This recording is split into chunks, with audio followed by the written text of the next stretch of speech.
Danville se lugiehuis moes verlede week mense begin wegwys weens 'n tekort aan Kerskospakkies. Daar was vanjaar min skenkings van die publiek, waarskynlik weens ekonomiese druk.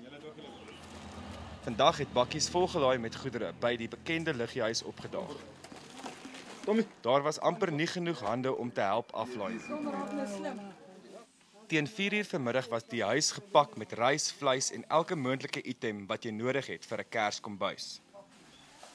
Die slaapkamers is in pakhuise ontskep en die mense van Danville het weer hoop gekry.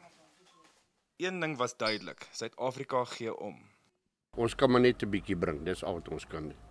Ek wil net vir al die mense sê, baie geseënde Kersfees en mag die Here julle ryklik seën. Daar's altyd hoop. En ek onthou ook op die nuus gesien, daar een tannie wat gesê het daar is nie hoop nie.